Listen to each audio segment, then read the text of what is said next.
hubungannya sudah sangat pribadi gitu ya, dan juga mereka ada hubungan kolega atau hubungan rekan kerja dan lain sebagainya. Bang Nah, Putra, siapa yang dimaksud Mas Pram? Ada beberapa ketua umum partai politik dari Kim Plus yang memberikan dukungan untuk dia di Jakarta.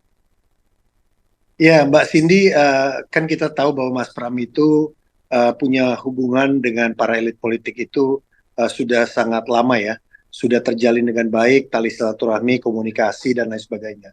Kalau kita lihat track record Mas Pram Pramono Anung ke belakang, beliau itu kan di DPR 4 periode, pernah menjadi Sekretaris Jenderal PD Perjuangan, terus di kabinet selama 2 periode atau hampir 10 tahun. Artinya hubungan beliau dengan para pejabat yang juga kemungkinan adalah petinggi dari partai politik, para ketua umum politik itu sudah hubungannya sudah sangat pribadi gitu ya, dan juga mereka ada hubungan kolega atau hubungan rekan kerja dan lain sebagainya. Nah, kalau siapanya tentunya tidak etis ya kita buka di sini ya. Kita bicara terbuka karena itu adalah komunikasi pribadi antara Mas Pram dengan rekan-rekannya, dengan teman-temannya, dengan bisa disebut dengan sahabat-sahabatnya. Dan itu saya rasa itu menjadi konsumsi pribadi gitu antara Mas Pram dengan rekan-rekannya. Belum tentu juga ingin diungkapkan atau dibuka ke publik. Tapi kan kata Mas Pram mau CFD-an bareng besok, artinya akan jadi dukungan terbuka dong. Ya kalau kita lihat kalau Car Free Day kan biasanya banyak tokoh di sana ya, banyak tokoh yang hadir gitu ya, tuh banyak mungkin menteri, mantan para ketua umum, tokoh-tokoh nasional semua tampil di Car Free Day terakhir. Mas Pram sama Bang Rano ke sana kan ketemu sama Pak Anies di sana ya. Sebelumnya juga Mas Pram kan aktif untuk apa namanya bersepeda, hari ini juga bersepeda. Jadi kalau nanti di sana ketemu yang diduga adalah tadi yang Cindy duga sebagai ketua umum ya, saya kok berpikir belum tentu juga itu beliau yang dimaksud Mas Pram gitu loh. Kan harus dikonfirmasi lagi apakah betul ya kan yang bersangkutan yang dimaksud. Tapi kita lihat saja lah kalau memang itu kan itu menjadi haknya, domainnya Mas Pram dan pihak yang dimaksud untuk menyampaikan pandangannya. Tapi kalau dari DPD sendiri sudah mendengar kabar itu dari Mas Pram langsung kah?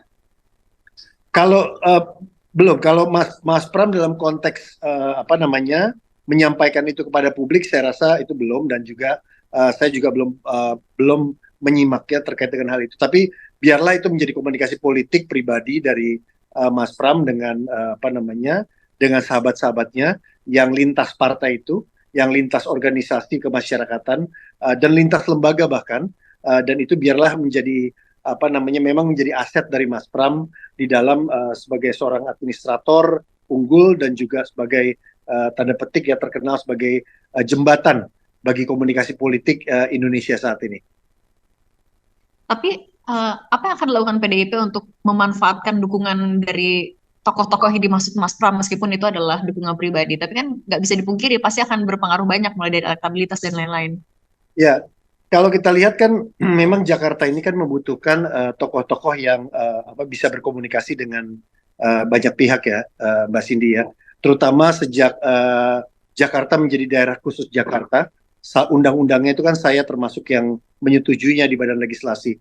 Nah, ini sosok Mas Pram dan Bang Rano nanti kalau dipercaya oleh rakyat itu akan bekerja sama dengan kalau saya tidak salah itu 4 kota dan 5 kabupaten. Jadi menjadi daerah aglomerasi. Nah, hal-hal seperti ini kan tentunya harus cair ya. Komunikasi politik Mas Pram dengan bupati dan wali kota dan lain sebagainya. Nah, ini kan tentunya menjadi perhitungan juga buat teman-teman partai politik dengan siapa mereka mau bermitra. Terutama kan kalau betul para ketua umum itu punya komunikasi yang baik dengan Mas Pram, mereka pasti ingin agar bupatinya, wali kotanya yang ada di sekitar Jakarta itu berkomunikasi dengan sosok Mas Pram, sosok Bang Rano Karno yang memang cair di dalam berkomunikasi dan tidak ada hambatan sama sekali. Jadi kalau saya rasa dukungan dalam bentuk kerjasama yang akan terjalin nanti, saya rasa itu sangat-sangat dipertimbangkan oleh partai politik lainnya. Hmm. Artinya, tapi pasti PDIP menyambut dengan baik ya, kalaupun juga ada tadi dukungan-dukungan secara personal untuk Mas Pram dan Bang Rano. Ya, saya rasa salah satu pertimbangan dari Ibu Ketua Umum Megawati Soekarno Putri untuk memutuskan Mas Pram dan Bang Rano yang menjadi calon gubernur dan wakil gubernur untuk Jakarta itu adalah yang tadi Mbak Cindy sampaikan bahwa apa namanya ini komunikasi-komunikasi dari Mas Pram terutama Bang Rano juga sudah 5 tahun di DPR, itu cair dengan berbagai kekuatan gitu ya. Kita nggak bicara hanya kekuatan politik, tapi juga ormas-ormas di bidang keagamaan, di seni dan budaya, gitu. Bahkan Mas Pram adalah orang yang sangat aktif dalam komunitas gitu ya, sepeda, lari dan lain sebagainya gitu ya. Bang Dul juga sangat aktif di kebudayaannya gitu ya, dengan masyarakatnya dan pendidikan terutama. Jadi ini akan jadi aset lah Mbak Cindy buat kedua paslon ini, buat kami untuk bisa memperjuangkan agar keduanya bisa menang memimpin Jakarta. Kami dalam berpolitik, politik penuh kegembiraan, sehingga kami bisa dengan siapa aja. Tadi pagi saya juga sepedahan, ya bukan hanya dengan partai yang berbeda, juga anak dari tokoh dari partai yang berbeda juga, sehingga dengan kami biasa-biasa aja. Tapi bisa dibaca itu Kim Plus mulai goyang nggak? Karena sampai sekarang kan belum dirilis nih tim sesnya. Siapa tahu jadi dukung Kim Mas Pram. Plus mau goyang mau nggak goyang saya nggak peduli, yang penting saya kerja aja. Di antara banyak sumber informasi, kami layak dipercaya. Karena kami menggali lebih dalam, berpihak pada kebenaran, berpegang pada data dan fakta, agar layak Anda jadikan referensi. Kompas TV, independen, terpercaya.